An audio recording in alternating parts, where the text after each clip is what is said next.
ദൈവനാമം വാഴ്ത്തപ്പെടുമാറാകട്ടെ.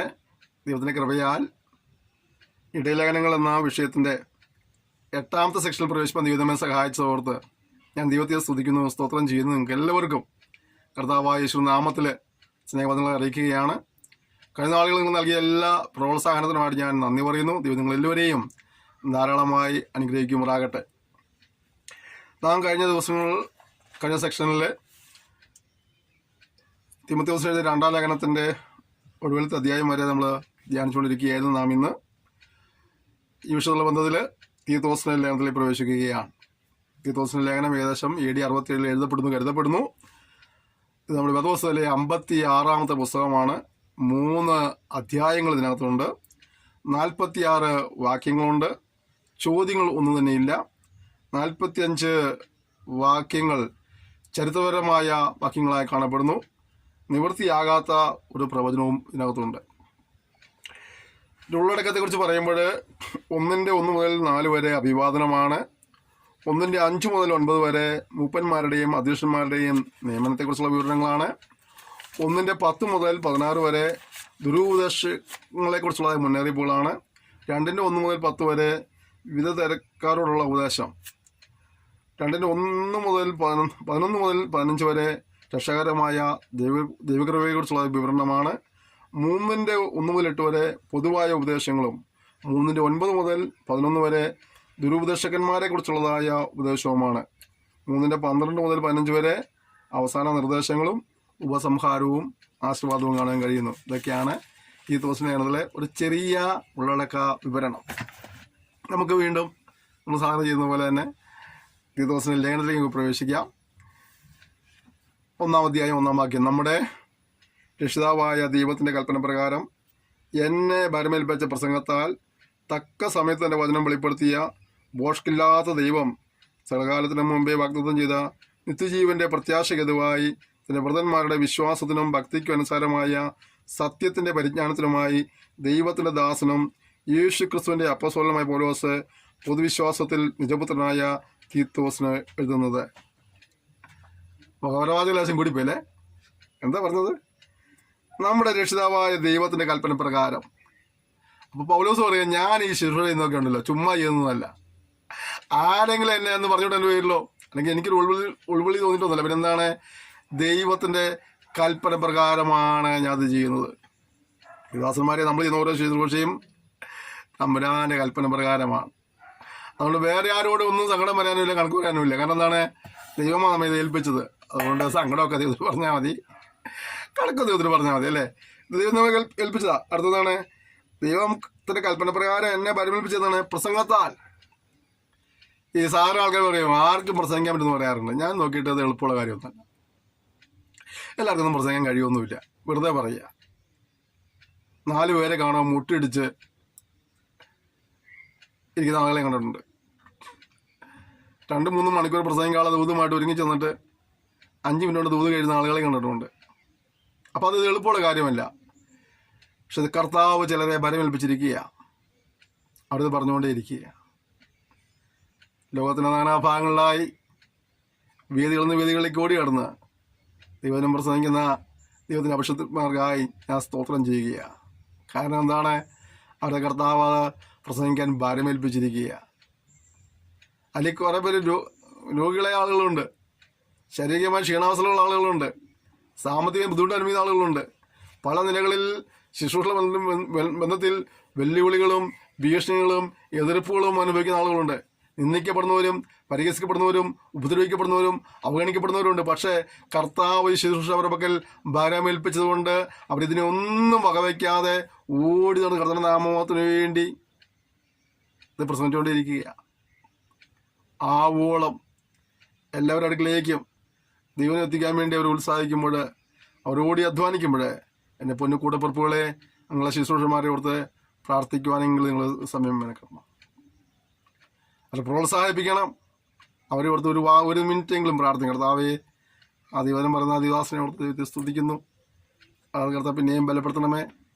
അതിൻ്റെ പ്രഘോഷണങ്ങൾ അനേർക്ക് വിടുതലായി ആശ്വാസമായി കേൾവിക്കാരുടെ പേര് ജീവിതത്തിൽ എഴുതപ്പെടുവാൻ കാരണമാക്കി തീർക്കണമേ. അദ്ദേഹത്തിന് ഉപയോഗിക്കണമെന്ന് പ്രാർത്ഥിക്കണം. ആരെങ്കിലും ശുശ്രൂഷിക്കണം ശോഭിക്കാൻ കാണുമ്പോഴേ കർത്താവ് ഇവൻ്റെ ശുശ്രൂഷ അവസാനിക്കാൻ പ്രാർത്ഥിക്കരുത്.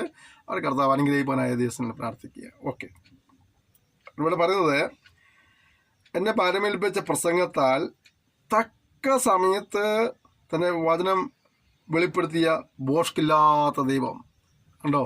അപ്പോൾ ഞങ്ങളൊക്കെ പ്രസംഗിക്കാൻ നിൽക്കുന്ന സമയത്ത് എൻ്റെ പ്രിയപ്പെട്ടവരെ വലിയ കുറിപ്പ് എഴുതി കൊണ്ടുപോയിട്ടൊന്നുമില്ല. കുറിപ്പുകളൊക്കെ ഉണ്ടാവും ഞങ്ങളുടെ കയ്യിൽ. പലതരം ഞങ്ങൾ പല പുസ്തകങ്ങൾ റെഫർ ചെയ്തതും എഴുതി വെച്ചതും ഓർമ്മ വരുന്ന വചനങ്ങളൊക്കെ എഴുതി വെച്ച കുറിപ്പുകളൊക്കെ ഉണ്ടാവും. പക്ഷേ ചില സന്ദർഭങ്ങളിൽ ഈ കുറിപ്പിലില്ലാത്ത ഒരുപാട് കാര്യങ്ങൾ ഞങ്ങൾ ആ പ്രസംഗത്തിൽ നിൽക്കുമ്പോൾ പറയാറുണ്ട്. അതൊക്കെ എങ്ങനെ കരുതുന്നതാണ്? തക്ക സമയത്ത് തന്നെ വചനം വെളിപ്പെടുത്തി തരുന്നതായ ഒരു ബോഷ്കില്ലാത്ത ദൈവമുണ്ട്. അവനോട് ശ്രദ്ധിക്കുക. ഞാൻ ഈ ബൈബിൾ ക്ലാസ് എടുക്കുന്ന സമയത്തും ഞങ്ങളുടെ നോട്ട്സ് ഉണ്ട് ഞങ്ങളുടെ കയ്യിൽ, മറ്റ് പല സോഴ്സിൽ വെച്ച നോട്ട്സുകളൊക്കെ ഉണ്ട്. പക്ഷേ വചനത്തിലേക്ക് പ്രവേശിച്ച് കഴിയുമ്പോൾ ചിലപ്പോൾ ചില കാര്യങ്ങളെല്ലാം പറയുന്നത് ഞാൻ ചിന്തിക്കാത്തതോ ഓർത്തിരിക്കാത്തതോ കാര്യങ്ങളായിരിക്കും. ദൈവത്തിൻ്റെ ആത്മാവ് ആ സമയത്ത് ബോധ്യമാക്കി തരുന്നതുകൊണ്ട് അത് പറഞ്ഞു പോകുന്നതാണ്. നമ്മുടെ ദൈവത്തിൻ്റെ കൃപയ്ക്കായി ഞാൻ ദൈവത്തെ സ്തുതിക്കുന്നു.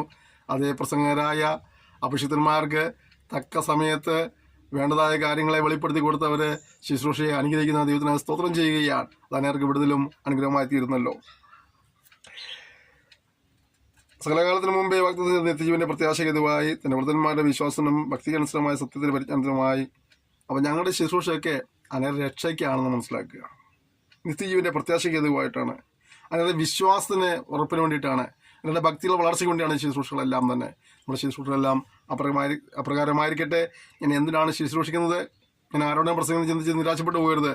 ഈ ശുശ്രൂഷയുടെയൊക്കെ പുറകിൽ ദൈവത്തിനൊരു ഉദ്ദേശമുണ്ട് ഇതിനെക്കുറിച്ച്. അതുകൊണ്ട് അത് നീയെ നിറപടിയായി നിവർത്തിക്കുക. പ്രതിഫലം തരുന്ന കർത്താവാണ്. ലോകം നിന്നെ മാനിച്ചെന്ന് വരികയില്ല. ലോകം നിന്നെ നിന്നയിച്ചെന്ന് വന്നേക്കാം, അവഗണിച്ചെന്ന് വന്നേക്കാം, തള്ളിക്കളഞ്ഞെന്ന് വന്നേക്കാം, വിടക്കുന്ന വന്നേക്കാം, അപവാദങ്ങൾ പറഞ്ഞുണ്ടാക്കി വന്നേക്കാം. നിരാശപ്പെട്ടു പോകരുത്. കർത്താവാണ് ശുശ്രൂഷ തന്നത്. ഒരു പ്രസംഗം ഉണ്ടാക്കാൻ വേണ്ടി ഒരു 10 മിനിറ്റ് നിങ്ങൾക്ക് സ്വസ്ഥമായിരുന്നു വേദവസം വായിക്കാൻ വേണ്ടി ഒരു സമയം കിട്ടുന്ന വരികയില്ല, അല്ലെങ്കിൽ നിങ്ങൾക്ക് അവസരം കിട്ടില്ല. അതിനിടയ്ക്ക് 100 കൂട്ടം പ്രശ്നങ്ങളും തിക്കും നിരക്കും ബഹളവും ശാന്തമായ ഒരു അന്തരീക്ഷം പോലും ഇല്ലെന്ന് വന്നേക്കാം. പക്ഷേ എന്നിട്ടും നീ റിസ്ക് എടുത്ത് പ്രവർത്തിക്കുമ്പോൾ ഇത് ചെയ്യുമ്പോൾ കർത്താവിനെ നിശ്ചയമായിട്ടും അനുഗ്രഹിക്കാതിരിക്കുകയില്ല. ലോകം നമുക്ക് യോഗ്യമല്ല, കർത്താവ് നമുക്ക് തുണയുണ്ട്. സ്തോത്രം. അടുത്തത് ഈ തീത്തോസും പൗലോസിൻ്റെ നിജപുത്രനാണ്, വിശ്വാസ നിജപുത്രനാണ്. പ്രിയപ്പെട്ടവരെ, ശുശ്രൂഷന്മാരെ, നമുക്കും നമ്മുടെ ശുശ്രൂഷയിലൂടെ ചില നിജപുത്രന്മാരെ കണ്ടെത്തുവാനായിട്ട് നമുക്ക് ഉത്സാഹിക്കാം. അതിനുവേണ്ടി നമുക്ക് പ്രാർത്ഥിക്കാം. നമ്മുടെ കാലഘട്ടം കഴിഞ്ഞാലും ഈ ദൈവനുമായിട്ട് ദേശീയം ചെല്ലുവാൻ, ജനത്തോട് സുവിശേഷം അറിയിപ്പാൻ, പ്രസംഗിപ്പാനൊക്കെ ആയിട്ട് ചില വിശ്വാസ നിജപുത്രന്മാർ നമ്മുടെ ശുശ്രൂഷ ഉണ്ടാകാനായിട്ട് പുതിയ ദിവസങ്ങളിലെ ആത്മാർത്ഥമായി പ്രാർത്ഥിക്കാം. അങ്ങനെയുള്ളവരുണ്ടെങ്കിൽ അവരെ വളർത്തിക്കൊണ്ടിരുവാൻ ഉത്സാഹിക്കാം. അതേ നമ്മൾ കഴിഞ്ഞാൽ നമ്മുടെ തലമുറ കർത്താലം താമസിച്ചാൽ അടുത്ത തലമുറയിലും ഈ കാര്യം പഠിപ്പിക്കാൻ ചില ആവശ്യമാണല്ലോ. പിതാവായ ദൈവത്തിൽ നിന്ന് നമ്മുടെ രക്ഷിതാവായ ക്രിസ്തുവേശുവിൽ നിന്നും നിനക്ക് കൃപയും സമാധാനവും ഉണ്ടാകട്ടെ. ഞാൻ ക്രയത്തിൽ തന്നെ വിട്ടേച്ചു പോകുന്നത് ശേഷിച്ച കാര്യങ്ങളെ ക്രമത്തിലാക്കേണ്ടതിനും ഞാൻ നിന്നോട് ആജ്ഞാപിച്ചതുപോലെ പട്ടണം തോറും മൂപ്പന്മാരെ ആക്കി വെക്കേണ്ടതും തന്നെ. അപ്പോൾ ചില കാര്യങ്ങൾ ഏൽപ്പിക്കുകയാണ് തീത്തോസ്, അല്ലേ? എന്താണ് പൗലോസ് അവിടുന്ന് പോകുന്നെങ്കിലും തീത്തോസ് എന്ത് ചെയ്യാനാണ് ഏൽപ്പിച്ചതെന്ന് അറിയാമോ? പട്ടണം തോറും മൂപ്പന്മാരെ ആക്കി വെക്കുക, പിന്നെ ശേഷിച്ച കാര്യങ്ങളെ ക്രമത്തിലാക്കുക. പലപ്പോഴും ഞങ്ങളൊക്കെ ശിശുക്കൾ മുതൽ പല സ്ഥലങ്ങളിൽ യാത്ര ചെയ്യുന്ന സമയത്ത് ഞങ്ങളുടെ ലോക്കൽ സഭകളിൽ ചില കാര്യങ്ങൾക്ക് ചിലരെ ഏൽപ്പിച്ച് പോകാറുണ്ട്. ഞങ്ങളുടെ ഇല്ലെങ്കിൽ അവരത് കൃത്യമായി ചെയ്ത രീതിയിൽ അവർക്ക് പരിശീലനം കൊടുത്ത് അവരത് ചെയ്തു പോകാറൊക്കെ ഉണ്ട്. ചിലരൊക്കെ ഒന്ന് കൂവി തെളിഞ്ഞപ്പോഴത്തേക്കും എനിക്കിട്ട് പാരയം പണിത് ഓടിപ്പോരൊക്കെ ഉണ്ട്. പക്ഷെ അവർ കർത്താനെ വിളിച്ച് ചെയ്യട്ടെ ഞാൻ ആഗ്രഹിക്കുന്നത്. അവർ കർത്താനെ വിളി ചെയ്യട്ടെ. എന്തായാലും ഞാൻ അവരെ വളർത്തി കൊണ്ടുപോകുന്നതിന്, അവർക്ക് അവർ ദർശനം പകർന്നു കൊടുത്തതിന് വെളിപ്പെടുത്തുന്ന ദൈവം എനിക്ക് തരാതിരിക്കില്ലല്ലോ. നമ്മളങ്ങനെ ഉത്സാഹിക്കുന്നവരായിരിക്കണം. ഇവിടെ തീത്തോസിനെ പൗലോസ് അങ്ങനെ ചില ഉത്തരവാദിത്തങ്ങൾ ഏൽപ്പിക്കുകയാണ്. ഞാൻ തന്നെ എല്ലാം ചെയ്യുള്ളൂ, എൻ്റെ കൈയുടെ എല്ലാം നടക്കണമെന്ന് ചിന്തിക്കരുത്. കഴിവുള്ളവരൊക്കെ ഉത്തരവാദിത്തങ്ങൾ ഏൽപ്പിച്ച് അവരെയും കൂടെ മുഖ്യധാരയിലേക്ക് കൊണ്ടുവരാനായിട്ട് നമ്മൾ ഉത്സാഹിക്കണം. അതാണ് നമ്മുടെ ശുശ്രൂഷ വിജയം എന്ന് പറയുന്നത്. നമ്മൾ കഴിഞ്ഞാലും നമുക്ക് ശേഷവും ആ ശുശ്രൂഷ തുടരുന്നതായ ചിലരെ നമ്മുടെ ശുശ്രൂഷയുടെ മുഖത്ത് വളർത്തിക്കൊണ്ടുവരുവാൻ കഴിഞ്ഞാൽ നമ്മുടെ ശുശ്രൂഷ വലിയ വിജയമാണ്. എന്നിട്ടടുത്തത്, മൂപ്പൻ കുറ്റമില്ലാത്തവനും ഏകഭാര്യയുള്ളവനും ദുർനടപ്പിൻ്റെ ശ്രുതിയോ അനുസരണക്കേടോ ഇല്ലാത്ത വിശ്വാസികളായ മക്കളുള്ളവനുമായിരിക്കണം. മൂപ്പന്മാരുടെ ലക്ഷണങ്ങൾ പറയുമ്പോൾ എന്നാണ് പറയുന്നത്, അവർ ആരായിരിക്കണം? അവർ കുറ്റമില്ലാത്തവനായിരിക്കണം, ഏകഭാര്യയുള്ളവനായിരിക്കണം, ദുർനടപ്പിൻ്റെ ശ്രുതിയോ അനുസരണക്കേടോ ഇല്ലാത്ത വിശ്വാസികളായ മക്കളുള്ളവരും ആയിരിക്കണം. അടുത്തത്, അദൃശ്യൻ ദൈവത്തിൻ്റെ ഗൃഹവിചാരകനാകിയാൽ അന്യനായിരിക്കണം. നമ്മൾ ആരാണ്? ദൈവത്തിൻ്റെ ഗൃഹവിചാരകന്മാരാണ്. അതുകൊണ്ട് നമ്മൾ ആരായിരിക്കണം? അന്യന്മാരായി ജീവിക്കണം. ശുശ്രൂഷകന് വലിയ ഉത്തരവാദിത്വമുണ്ട്, കർത്താവിന്റെ ദാസന്മാർക്ക് വലിയ ഉത്തരവാദിത്വമുണ്ട്, അവരുടെ ജീവിതത്തെ സൂക്ഷിക്കേണ്ട വലിയ ഉത്തരവാദിത്വമുണ്ട്, മനസ്സിലാക്കുക. അടുത്തത്, തന്നിഷ്ടക്കാരനും കോപിയും മദ്യപ്രിയനും തല്ലുകാരനും ദുർലാഭമോഹിയും അരുത്. തന്നിഷ്ടക്കാരൻ ആരെന്ത് പറഞ്ഞു കൊടുത്താലും അതൊന്നും മനസ്സിലാക്കാതെ പോകുന്ന ആളുകളില്ലേ? എൻ്റെ ഇഷ്ടം പറയാൻ പോളൂ അന്ന് പോകുന്ന ആളുകളുണ്ട്. അപ്പോൾ തന്നിഷ്ടക്കാരനാകരുത്, കോപിയാകരുത്, മദ്യപ്രിയനാകരുത്, തല്ലുകാരനാകരുത്, ദുർലാഭമോഹിയാകരുത്. പിന്നെ അതിഥിപ്രിയനാകണം, സൽഗുണപ്രിയനായിരിക്കണം, സുബോധശീലനായിരിക്കണം, നീതിമാനായിരിക്കണം, നിർമ്മലനായിരിക്കണം, ജിതേന്ദ്രനായിരിക്കണം, പത്യോപദേശത്താൽ പ്രബോധിപ്പാനും വിരോധികൾക്ക് ബോധം വരുത്തുവാനും ശക്തനാകേണ്ടതിന് ഉപദേശപ്രകാരമുള്ള വിശ്വാസി വചനം മുറുകെ പിടിക്കുന്നവനായിരിക്കണം. ദൈവത്തിൽ നല്ല ആഴമേറിയ പരിജ്ഞാനം ഉണ്ടാകണം, ഉപദേശങ്ങളെ മുറുകെ പിടിക്കുന്നവനായിരിക്കണം. പിന്നെ ചില സംഭവങ്ങൾ പാടില്ല എന്നും ചില സംഭവങ്ങൾ ഏറ്റെടുക്കണമെന്ന് പറയുന്നുണ്ട്. അതുകൊണ്ട് നാം ഇത് വചനം വായിക്കുകയും പഠിക്കുകയും ചെയ്യുമ്പോൾ നമ്മുടെ ജീവിതത്തിൽ ഇനിയും ഏതെങ്കിലുമൊക്കെ ഏറ്റെടുക്കാനുണ്ടെങ്കിൽ ഏറ്റെടുക്കുവാനും ഉപേക്ഷിക്കേണ്ടവയെ ഉപേക്ഷിക്കാനുള്ള സമയമായിട്ട് നമുക്ക് ഇതിനെ വിനിയോഗിക്കാൻ കർത്താവിനെയും സഹായിക്കുമാറാകട്ടെ. അടുത്തത്, വൃഥാവാചാലന്മാരും മനോവഞ്ചകന്മാരുമായി വഴങ്ങാത്തവരായ പലരുമുണ്ടല്ലോ, വിശേഷാൽ പരിശീലനക്കാർ തന്നെ. അവരുടെ വായ് അടയ്ക്കേണ്ടതാകുന്നു. അവർ ദുരാദായം വിചാരിച്ച് അരുതാത്ത ഉപദേശിച്ചുകൊണ്ട് കുടുംബങ്ങളെ മുഴുവനും മറിച്ചു കളയുന്നു. അല്ലേ? ആ കാലഘട്ടത്തിലും ഇങ്ങനെയുള്ള ദുരുപദേശക്കാരുണ്ടായിരുന്നു. ഒരു അരുതാത്തത് ഉപദേശിച്ച് കുടുംബക്കാരെ എന്ത് ചെയ്യാണ്? മറിച്ചു കളയുകയാണ്. ഇന്നും അങ്ങനെയുള്ള ദുരുപദേശക്കാരുണ്ട്. നമ്മൾ വളരെ സൂക്ഷിക്കണം ഈ കാലഘട്ടത്തെ. ഇത് വന്ന് പറയുന്നത് വചനപ്രകാരമുള്ള ഉപദേശമാണെന്ന് മനസ്സിലാക്കാൻ വചനം വായിക്കുകയും പഠിക്കുകയും ചെയ്തോണം. വചനപ്രകാരം വചനത്തിൽ നിലനിൽക്കണം. വചനം വിട്ടുള്ള ഒരു കാര്യത്തിൽ നമ്മൾ കൂട്ടു നിൽക്കാൻ ഇടവരരുത്. വചനം എന്ത് പറയുന്നു?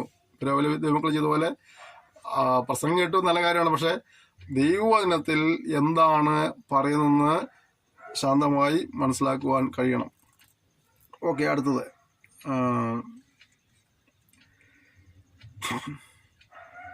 ക്രേത്തർ സർവദാ അസത്യവാദികളും ദുഷ്ടജന്തുക്കളും മടിയന്മാരായ പെരുവയറന്മാരും അത്രേ എന്ന് അവരിൽ ഒരുവൻ അവരുടെ ഒരു വിദ്വാൻ തന്നെ പറഞ്ഞിരിക്കുന്നു. ക്രേത്തയിലെ ആളുകളെ കുറിച്ച് പറഞ്ഞ വരുന്നതാണ്. ആരാണ് അവരെപ്പോഴും അസത്യവാദികളാണ്. സത്യം അവരുടെ ജീവിതത്തിൽ ഒരിക്കലും ഉണ്ടായിരിക്കില്ല. മാത്രമല്ല അവരുടെ ദുഷ്ടജന്തുക്കളാണ്. എങ്ങനെയായാലും മറ്റുള്ളവരുടെ ദോഷമല്ലാതെ ഗുണമൊന്നും ചെയ്യുകയില്ല. മറ്റുള്ളവരെ മുറിപ്പെടുത്തുന്ന, മറ്റുള്ളവരെ നശിപ്പിക്കുന്ന, തകർക്കുന്ന വാക്കുകൾ മാത്രം പറയുന്ന, പ്രവർത്തികൾ മാത്രം ചെയ്യുന്ന ദുഷ്ടജന്തുക്കളായിരുന്നു. അടുത്തത്, മടിയന്മാരായ പെരുവയറന്മാരാണ്. മടിയന്മാരുമാണ്, അതേസമയം അവരെന്താണ്? പെരുവയറന്മാരുമാണ്. അല്ലേ? ഉപജീവനത്തിനായിട്ട് അധ്വാനിക്കാൻ അവർക്ക് മനസ്സില്ല, അതേസമയം അവർ എന്താണ്? പെരുവയറന്മാരാണ്. അടുത്തത്, ഇതൊക്കെ ആര് പറഞ്ഞതാണ്? അവരുടെ കൂടെയുള്ള ഒരു വിദ്വാൻ തന്നെ പറഞ്ഞിരിക്കാന്ന് പറഞ്ഞത്. പ്രിയപ്പെട്ടവരെ, നമ്മുടെ ജീവിതത്തിലെ നാം എപ്പോഴും മറ്റുള്ളവർക്കൊരു ആശ്വാസമായി തീരണം, നാം മറ്റുള്ളവർക്ക് പ്രോത്സാഹനമായി തീരണം, നാം മറ്റുള്ളവർക്ക് മാതൃകയായി തീരണം, നാം മറ്റുള്ളവർക്ക് സഹായമായി തീരണം. നമ്മളാൽ മറ്റുള്ളവർ മുറിവേൽക്കുവാനല്ല, നമുക്ക് മറ്റുള്ളവരുടെ മുറിവുകളെ കെട്ടുവാൻ കഴിയണം. നമ്മൾ വാക്കുകൊണ്ട് മുറിപ്പെടുത്തുവാനല്ല, നമ്മൾ വാക്കുകൊണ്ട് മറ്റുള്ളവരെ മുറിവുകളെ കെട്ടുവാനായിട്ട് കർത്താവിനെ സഹായിക്കുവാനായിട്ട് അതിന് ഉത്സാഹിക്കാം. അടുത്തത്,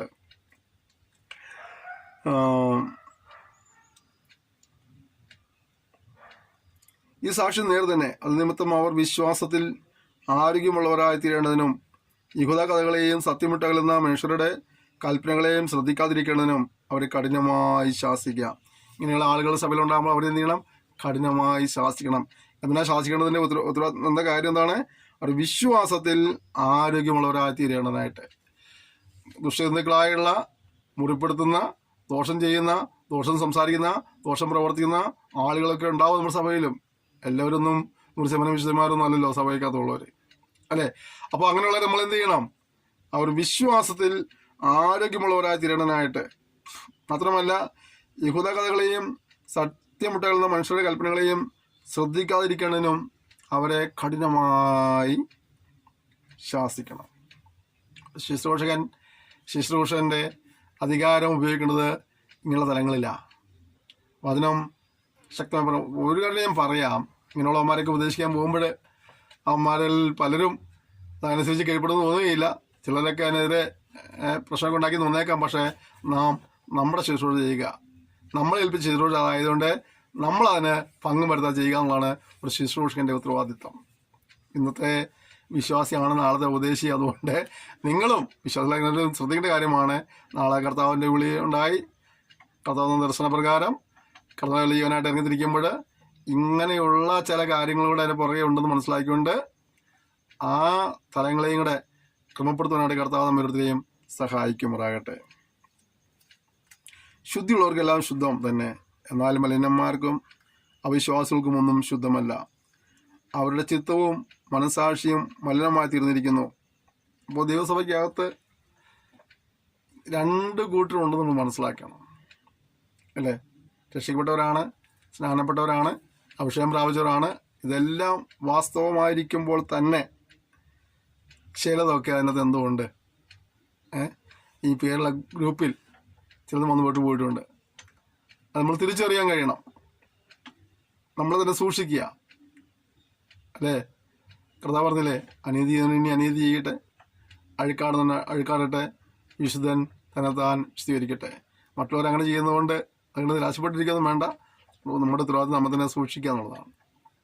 സൂക്ഷിച്ച് നമ്മെ ക്രമീകരിച്ച് നമ്മെ തിരുത്തി മുന്നോട്ട് പോകാൻ കർത്താവ് ഓരോരുത്തരെയും സഹായിക്കുമാറാകട്ടെ. അവർ ദൈവത്തെ അറിയുന്നുവെന്ന് പറയുന്നെങ്കിലും പ്രവർത്തികളാൽ അവനെ നിഷേധിക്കുന്നു. അവർ അരക്കത്തവരും അനുസരണം കെട്ടവരും യാതൊരു നല്ല കാര്യത്തിനും കൊള്ളരുതാത്തവരുമാകുന്നു. അവർ പറഞ്ഞത് ഞങ്ങൾ ദൈവമക്കളാണ് തന്നെയാണ് അവരും പറഞ്ഞത്, അല്ലേ?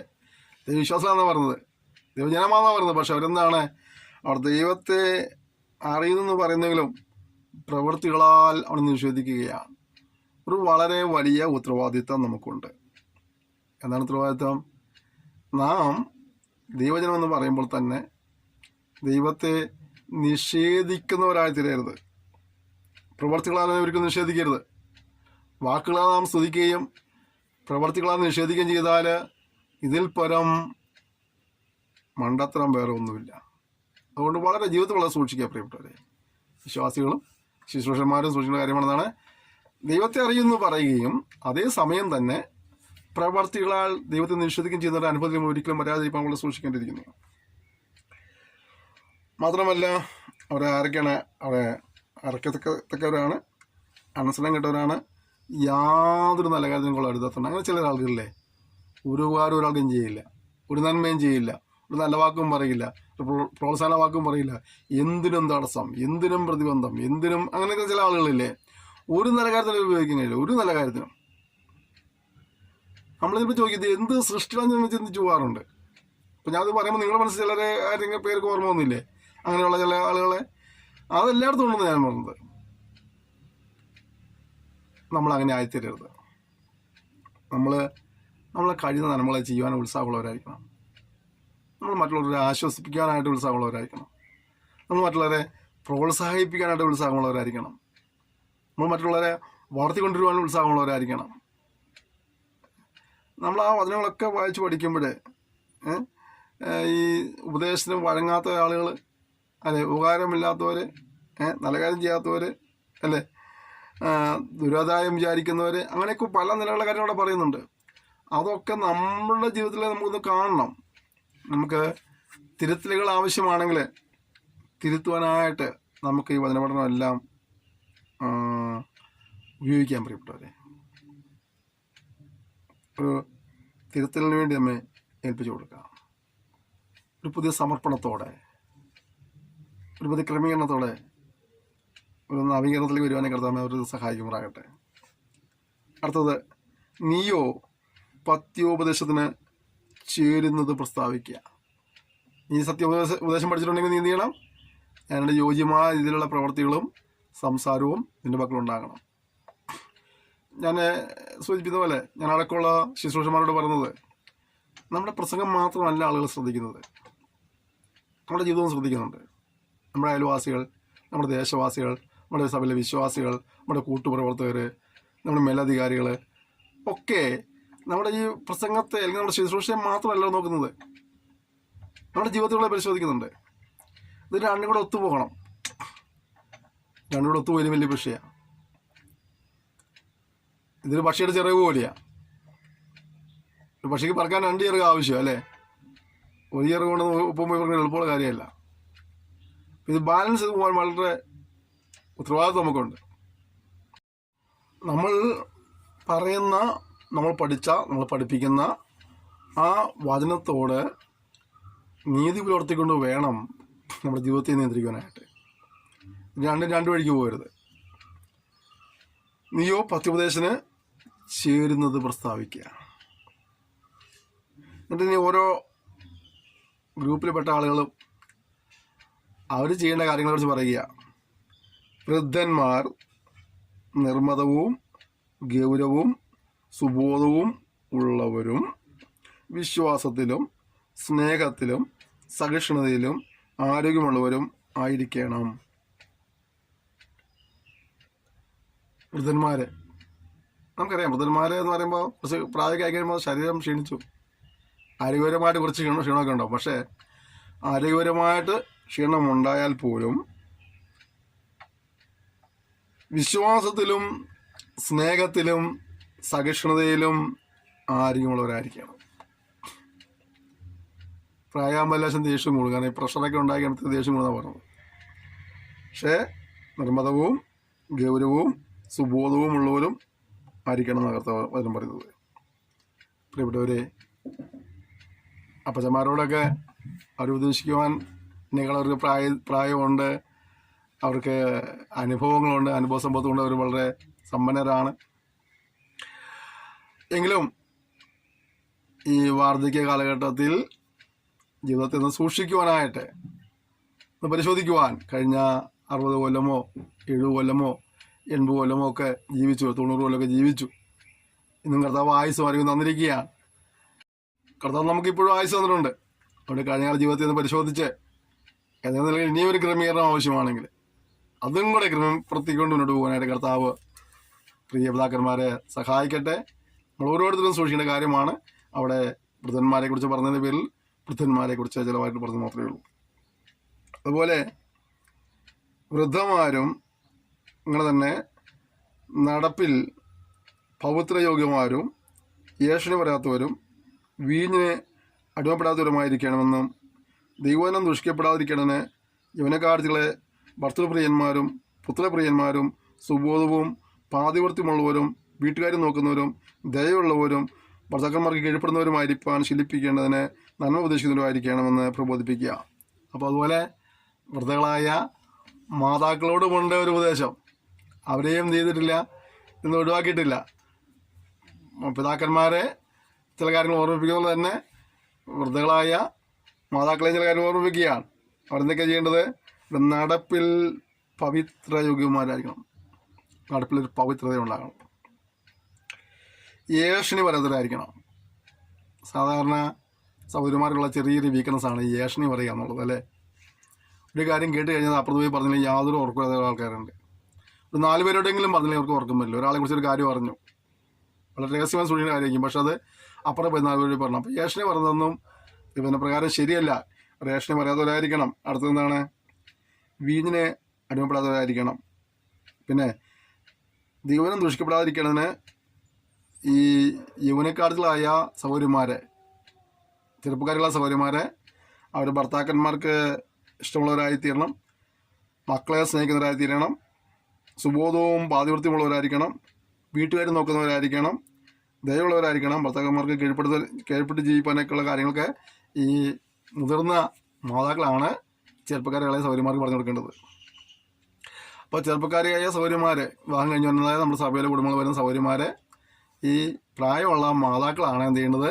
ഈ കാര്യങ്ങൾ എങ്ങനെയാണ് കുടുംബത്തിൽ ജീവിക്കേണ്ടത്, വീട്ടിലെ കാര്യങ്ങൾ എങ്ങനെയാണ് ചെയ്യേണ്ടത്, ഭർത്താവിനോട് എങ്ങനെ സ്നേഹിക്കേണ്ടത്, ജീവിക്കേണ്ടത്, മക്കളെ എങ്ങനെയാണ് പോറ്റേണ്ടത്, പുലർത്തേണ്ടത്, ഇതൊക്കെ പറഞ്ഞു കൊടുക്കാനുള്ളതായ ഉത്തരവാദിത്ത മാർഗ്ഗമാണ് ഈ വൃദ്ധകളായ മാതാക്കൾക്കാണ്. നിങ്ങൾക്കൊരു ഡ്യൂട്ടി ഉണ്ട്. എന്ന് പറഞ്ഞാൽ പ്രായമായി എന്നുള്ളത് കൊണ്ട് നിങ്ങളെ ഒരു നിലയ്ക്കും മാറ്റി നിർത്തുന്നില്ല. ഈ നിങ്ങളുടെ വാർദ്ധക്യത്തിൽ നിങ്ങളെ ഉപയോഗിക്കാൻ കർത്താവ് ആഗ്രഹിക്കുക. ഞാൻ പ്രായം, എന്നെ കൊണ്ടൊന്നും പറ്റില്ലേ, ഞാൻ ഒഴിഞ്ഞിരിക്കുകയാണ്, അങ്ങനെ പറഞ്ഞ കുറേ ആൾക്കാരല്ലേ. പക്ഷെ നിങ്ങളെ കർത്താവ് അങ്ങനെ മാറ്റി നിർത്താൻ ആഗ്രഹിക്കുന്നില്ല. നിങ്ങളെ കർത്താവ് ഉപയോഗിക്കാൻ ആഗ്രഹിക്കുകയാണ്. അതുകൊണ്ട് നിങ്ങൾ എന്ത് ചെയ്യണം? നിങ്ങളുടെ ദൗത്യം മനസ്സിലാക്കി നിങ്ങൾ അത് ചെയ്യുമ്പോൾ ഈ വാർദ്ധക്യകാലവും പക്ഷേ വെറും ഉപദേശം മാത്രമായിരുന്നു കേട്ടോ. നമ്മുടെ ജീവിതത്തിൽ അതൊക്കെ പ്രാവർത്തികമാകണം. അല്ലെങ്കിൽ ആ കേൾക്കുന്നവർ നമ്മളെ വിട്ട് ഓടിക്കും. അപ്പോൾ നമ്മൾ സൂക്ഷിക്കുക. നമ്മുടെ ജീവിതത്തിൽ അത് പ്രാവർത്തികമാക്കിക്കൊണ്ട് ഉപദേശം നമ്മളെ സഹായിക്കുമാറാകട്ടെ. അടുത്തത്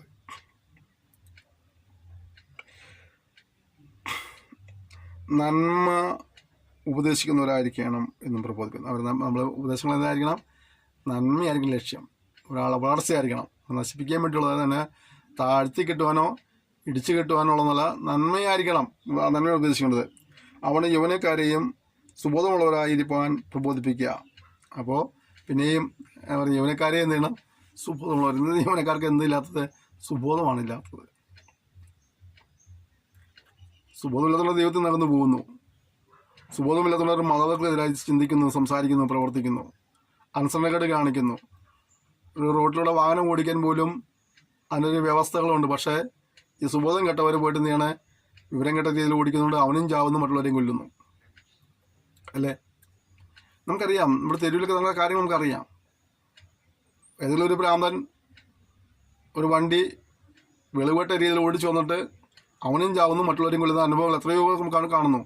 ചില പിള്ളേർക്ക് ബൈക്കിൽ പോകുമ്പോൾ എനിക്ക് തന്നെ പേടിയാവാറുണ്ട്. ഇമാരെ ഏതിലേ പോകണം നമുക്ക് അറിയാനില്ല. നമ്മൾ ഓടിക്കുന്ന വാഹനത്തിൻ്റെ ഇടത്തുകൂടെ ഓവർടേക്ക് ചെയ്യും, വലത്തുകൂടെ ഓവർടേക്ക് ചെയ്യും, റോട്ടിൽ എസ് എഴുതി ഓടി കളിക്കും, ചിലപ്പോൾ 8 കളിക്കും, എന്തൊക്കെയാണ് വെച്ചാൽ നമുക്കറിയില്ല. കൈവിട്ടൊക്കെ ഓടിക്കുന്ന ബൈക്കുള്ള പിള്ളേരെ കണ്ടിട്ടുണ്ട്. അതുപോലെ ഒരു വണ്ടി എതിർവശത്ത് വരുന്നു, ഇവിടുന്ന് വേറെ വണ്ടി ആ വണ്ടി ഓവർടേക്ക് ചെയ്ത് കുത്തിച്ചേർന്ന് മറ്റേ വണ്ടി മുന്നിൽ നിന്ന് കയറുക. ആ ഡ്രൈവർ എതിർവശത്ത് തന്നെ വണ്ടി ഡ്രൈവർ ബ്രേക്ക് ചവിട്ടിയാൽ ചിലപ്പോൾ വണ്ടി നിൽക്കും. പെട്ടെന്ന് ചവിട്ടുമ്പോൾ ചിലപ്പോൾ അയാളെ ചെയ്ത് വണ്ടി കൺട്രോൾ വിട്ട് വണ്ടി മറിയാനും പിടിക്കാനൊക്കെ സാധ്യതകളുണ്ട്. അല്ലേ? അപ്പോൾ സുബോധമില്ലാത്ത എത്തിയെന്ന് നിൽക്കുക. അങ്ങനെ ചെയ്യരുത് മക്കളെ പറഞ്ഞാൽ മനസ്സിലാക്കാൻ കഴിയുന്നില്ല. അവർ ഈ വിവരക്കേടുകൾ മാത്രം ചെയ്യുന്ന ആളുകളെ മാറുക. എന്താണ് അവർക്ക്? സുബോധമില്ലാതിരിക്കണം. അപ്പോൾ നമ്മുടെ യൗവനക്കാരെ സുബോധം ഉണ്ടാകാൻ വേണ്ടി ഉപദേശിക്കുക, നല്ല കാര്യങ്ങൾ പറഞ്ഞു കൊടുക്കുക. അവർക്ക് ഇങ്ങനെയാണ് പോകേണ്ടത്. ഇന്നത്തെ കാലഘട്ടത്തിൽ ചെറുപ്പക്കാർ ചിലപ്പോൾ എല്ലാവരും അനുസരിച്ച് വരികയില്ല. പക്ഷേങ്കിലും നമ്മുടെ ഉത്തരവാദിത്തമാണ് അവരെ ഉപദേശിക്കുക എന്നുള്ളത്. അതിൽ നാം ഒരിക്കലും പിന്നോട്ട് പോകരുത്. അടുത്തത്, വിരോധി നമ്മെക്കൊണ്ട് ഒരു തിന്മയും പറവാൻ വകയില്ലാതെ ലജ്ജിക്കേണ്ടതിന് സകലത്തിലും നിന്നെ തന്നെ സൽപ്രവൃത്തികൾക്ക് മാതൃകയാക്കി കാണിക്കുക. വളരെ വലിയ ഒരു ഉപദേശം ആ ഭാഗത്ത് വരിക. അല്ലേ? എന്താ ഉപദേശം? വിരോധി നമ്മെക്കുറിച്ച് ഒരു തിന്മയും പറവാൻ വകയില്ലാതെ ലജ്ജിക്കേണ്ടതിന്. നമ്മുടെ ദോഷം നോക്കി ഇവിടെ കുറ്റം നോക്കി നിന്ന് പറയാൻ വേണ്ടി അതിന് ആൾക്കാരുണ്ട്. പക്ഷെ അവർക്ക് പറയുവാൻ ഒരവസരവും വിട്ടുകൊടുക്കാതെ വിരോധി നമ്മെക്കൊണ്ട് ഒരു തിന്മയും പറവാൻ വകയില്ലാതെ ലജ്ജിക്കേണ്ടതിന് സകലത്തിലും നിന്നെ തന്നെ സൽപ്രവൃത്തികൾക്ക് മാതൃകയാക്കി കാണിക്കുക. എൻ്റെ പ്രിയമുള്ളവരെ, ഒരു വളരെ വലിയ ഉത്തരവാദിത്വമാണ്. നമ്മുടെ ജീവിതത്തിൽ പ്രാവർത്തികമാക്കേണ്ട ഒരു വലിയ കാര്യമാണ്. കുറ്റം പറയാൻ വേണ്ടി അപവാദം പറയുന്നവർക്ക് മുന്നിലേക്ക് നമ്മളെ തല്ലുവാനോ വടിയിട്ട് കൊടുക്കുന്ന ഒരു അനുഭവമാണ് പലപ്പോഴും ഉണ്ടാകുന്നത്. വിട്ടിട്ട് അവർ പോലും കുറ്റം കണ്ടുപിടിക്കാൻ നോക്കിയാൽ ഒരു കുറ്റവും കണ്ടുപിടിക്കാത്ത നിലയിലുള്ള സംസാരത്തിലൂടെയും പ്രവൃത്തിയിലൂടെയും മാതൃകയായി ജീവിപ്പാൻ ഒരു വലിയ ഉത്തരവാദിത്വം ദൈവവേദനുണ്ട്, ഒരു ശുശ്രൂഷകനുണ്ട്, ഒരു സുവിശേഷകനുണ്ട്, ഒരു അപ്പസ്തോലനുണ്ട്, ഒരു പ്രവാചകനുണ്ട്, ഒരു അഭിഷിക്തനുണ്ട്. ആ ഉത്തരവാദിത്വം മനസ്സിലാക്കിയുണ്ട് ആ തലങ്ങളിലൊക്കെ ക്രമീകരണം വരുത്തുവാനും തിരുത്തൽ വരുത്തുവാനും അവണ്ണം ജീവിച്ച് അനുഗ്രഹം പ്രാപിപ്പാനും മാതൃക ജീവിച്ച് മറ്റുള്ളവരെ ഉപദേശിച്ച് മറ്റുള്ളവരെയും കൂടെ കർത്താവിൻ്റെ സ്ഥലങ്ങളിൽ കൊണ്ടുവരാനായിട്ടുള്ള നമുക്ക് ഉത്സാഹിക്കാം. അതിനുവേണ്ടി നമ്മെ സമർപ്പിക്കാം. അത് കഴിഞ്ഞ കാല ജീവിതത്തിൽ ഏതെങ്കിലും നിലകളിലൊക്കെ തെറ്റുകൾ സംഭവിച്ചു പോയിട്ടുണ്ടെങ്കിൽ ചിന്തയിൽ, പ്രവൃത്തിയിൽ, സംസാരത്തിൽ, കൊടുക്കൽ വാങ്ങലൊക്കെ വീഴ്ചകൾ സംഭവിച്ചുകൊണ്ടെങ്കിൽ അതെല്ലാം ദൈവത്തോട് ഏറ്റു പറഞ്ഞ് ക്രമീകരണത്തോടെ സമർപ്പണത്തോളം ഒരുമിച്ച് ദിവസങ്ങളിൽ പ്രാർത്ഥിക്കാം. സ്വർഗീയ പിതാവ് തന്ന സെക്ഷനായി സ്തോത്രം ചെയ്യുന്നു. ഞങ്ങളുടെ ശത്രുക്കൾ പലപ്പോഴും നിങ്ങളെക്കുറിച്ച് അപവാദം പറയുവാനായിട്ട് ശ്രമിക്കുമ്പോൾ അവർ മുന്നിൽ സകല പ്രവർത്തിക്കും മാതൃകയുള്ളവരായിട്ട് ജീവിപ്പാൾ കൃപ ഞങ്ങൾ വിളിച്ചെറിയപ്പെടുമാറാകണമെന്ന് പ്രാർത്ഥിക്കുന്നു. ഈ പഠിതാക്കൾ നീ അനുഗ്രഹിക്കുമാറാകണമേ. ശുശ്രൂഷ എടുത്ത് പ്രാർത്ഥിക്കുന്നവരുണ്ട്, സന്ദേശങ്ങൾ പങ്കുവയ്ക്കുന്നവരുണ്ട്, ഞങ്ങൾ വിധനകളിൽ പ്രോത്സാഹിപ്പിക്കുന്നവരെല്ലാം കൂടെ അനുഗ്രഹിക്കാൻ സഹായിക്കുകയും ചെയ്യുമാറാകണമേ. ഈ ശുശ്രൂഷയുടെ പുറകിലിരുന്ന് അധ്വാനിക്കുന്ന മക്കളെ അനുഗ്രഹിക്കുമാറാണെന്ന് പ്രാർത്ഥിക്കുന്നു. വേദം കേട്ട എല്ലാവരും കൂടെ അനുഗ്രഹിക്കുമാറാകണമേ. അവരുടെ ശുശ്രൂഷ മണ്ഡലങ്ങളിൽ, അവരുടെ ജീവിതത്തിൽ, അവരുടെ കുടുംബത്തിലൊക്കെ അതൊരു അനുഗ്രഹമായി തരുവാൻ കർത്താവ് സഹായിക്കുമാറാണെന്ന് പ്രാർത്ഥിക്കുന്നു. ഈ സമൂഹത്തെ പിതാവിൻ്റെയും പുത്രൻ്റെയും പരിശുദ്ധ ഞാൻ അനുഗ്രഹിച്ച് പ്രാർത്ഥിക്കുന്നു. അനുഗ്രഹിച്ചുമാക്കുമാറാണ്. ആത്മീയമായി, ഭൗമികമായി, ശാരീരികമായി, മാനസികമായിട്ട് എല്ലാവരും അഭിവൃദ്ധി പ്രാപിക്കുന്നത് സഹായിക്കണമേ. ഞങ്ങൾ സഹായിച്ചിറവയ്ക്കായി സ്തോത്രം. ഞങ്ങളുടെ നാമത്തെ മോത്തപ്പെടുത്തിറവയ്ക്ക് സ്തോത്രം. യേശു നാം തന്നെ ആമേൻ. ക്ഷമയോടെ ഈ സെക്ഷനിൽ പങ്കെടുത്തങ്ങളിൽ ഞാൻ നന്ദി പറയുന്ന ദിവസങ്ങളെല്ലാവരെയും ധാരാളമായി അനുഗ്രഹിക്കുമാറാകട്ടെ. കർത്താവിനെ പോലെ താമസിച്ചാൽ നമുക്ക് അടുത്ത സെക്ഷനിൽ വീണ്ടും കാണാം. അതുവരെയും കർത്താവിൻ്റെ വിസ്താരം ചെറുകിട സൂക്ഷിക്കാൻ നമുക്ക് പരസ്പരം ഓർത്ത് പ്രാർത്ഥിക്കാം. ഈ ശുശ്രൂഷകളെയും ഓർത്ത് പ്രാർത്ഥിക്കണം. സന്ദേശങ്ങൾ പങ്കുവയ്ക്കണം. യൂട്യൂബ് ചാനലിൽ സബ്സ്ക്രൈബ് ചെയ്യുക, ലൈക്ക് അടിക്കുക, കമൻറ്റ് ചെയ്യുക. നിങ്ങളുടെ പ്രാർത്ഥന വിഷയങ്ങൾ ഞങ്ങൾ വിളിച്ചറിയിക്കുക. നിങ്ങൾക്ക് ഈ നിലകളിലെ ശുശ്രൂഷ ഏതെങ്കിലും സെക്ഷൻ ശുശ്രൂഷ അനുഗ്രഹമാണെന്നുണ്ടെങ്കിൽ അത് ഞങ്ങൾ ഒരു വാക്ക് വിളിച്ച് പറഞ്ഞാൽ ഞങ്ങൾക്കതൊരു പ്രോത്സാഹനമാണ്. നിങ്ങളുടെ സഹകരണങ്ങൾ പ്രതീക്ഷിക്കുന്നു. ഇതുവരെ നിങ്ങൾ നൽകിയതായ എല്ലാ പ്രോത്സാഹനത്തിനും സഹകരണത്തിനുമായിട്ട് ഞാൻ നന്ദി പറയുന്നു. Thank you. May God bless you.